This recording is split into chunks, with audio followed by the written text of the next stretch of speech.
How would you assess your day? It was good. I came here, I did the jumps. Luckily, I was able to do a lot of stuff at the combine. So today was just focused on the jumps and then position drills. How do you feel about your body of work? Feel good. I'm excited. Kind of all the hay's in the barn at this point. You just wait until you find out where you're going this upcoming April and make the most of it from there. How much is it just getting an opportunity more than anything else for you to get going? It's everything. You just whatever you do with the opportunity is that's the big thing. It doesn't really matter where or when you get picked or if you don't. It's about when you get in the building, what you make of that opportunity is really what's going to set people apart. How much did Matt Appleball help you guys get ready for this day? He helped us a lot. I mean, he recruited me, obviously, to BC, took a stint with the Dolphins, came back. He learned a lot in that stint, being the head offensive line coach down at the Dolphins that he brought back and taught us. So, just learning from him for the past 4 years has been great. How unique is it, or how much of a dream is it to not go through this with a teammate, but somebody you grew up with? Yeah, it's really special. It's awesome. It's a little more comforting knowing you got someone doing it at the same time as you, especially someone that's one of your best friends since you were little. So it's very nice. We're going through it together. We train together down in Florida. It makes the stressful time a little bit less stressful because you're kind of going through it together and just taking it day by day. You'll be happy anywhere, but what would it mean to play for the Patriots if they get that chance? Yeah, I mean, like you said, I'd be happy anywhere. Just need that opportunity, make the most of it. But it would definitely be really special. Grew up about 40 minutes away from Foxborough, so it would be a really cool experience. Can you feel the Vrabel eyes on you when you're out there working out? And did you have any conversations with him? He came up to me at the end and just said, "Good job," shook my hand.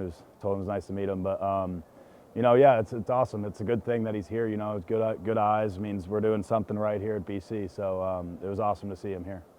How helpful has your dad been through this process as you just go through this, obviously first and only time? Yeah, very helpful. He went through it about, I don't know how long it was now, but a little bit back now. But he gave me a ton of advice, just, staying consistent, being down, stay focused on the process, not the outcome. So just taking it day by day and not trying to worry about the external stuff. What are the next 30 days like for you? What's important to accomplish, getting your mind right, all that? Yeah, I mean, so since I got back from the combine, it's about getting in football shape. So, training for football, whether that's in the weight room with Bailey, my trainer Bailey Tangy, he's doing a great job with us, Chris Lindstrom, Kyle Hergel, Ozzy. So we're doing a really good job there. And then, spending a lot of time with Dante Scarnecchia twice a week, doing offensive line work. That gets us in football shape, getting us ready for the season. So now it's no more training for the 3-cone, 5-10-5. It's about focusing on football now. What can you tell us about working with Dante and just what that meant to you? It's been awesome. He's a legend. He's a Patriots legend. He's an NFL legend, offensive line guru. So, just learning from him, working on a lot of things that he saw in my game that I need to focus on. So just, sitting down with him, learning from him, learning about his techniques, what he likes out of his players and his style of play. So, wherever you go in the NFL, coaches are going to ask you to do certain things. So that's really important that, you're just kind of learning, and I'm just learning from Dante and getting to know what he likes. So the teams that watch you today, they don't know what kind of player they're getting out of you? What are they getting out of you off the field in terms of intangibles and things like that?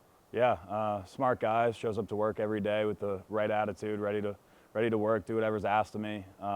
Just trying to be a leader on and off the field, both in my actions and just kind of leading by example. What are your plans for draft night?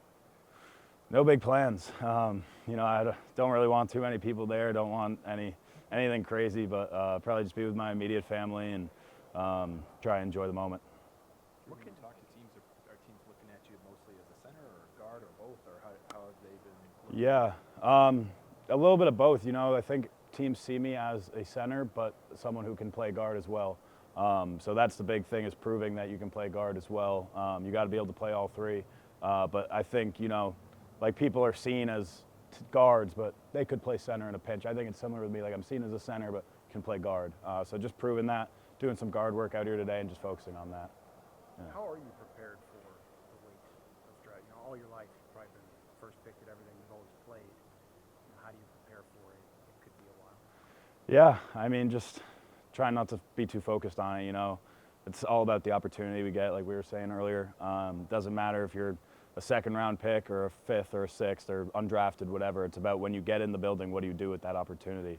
So, I'm really just focused on that and getting to that point and trying not to worry too much about the draft.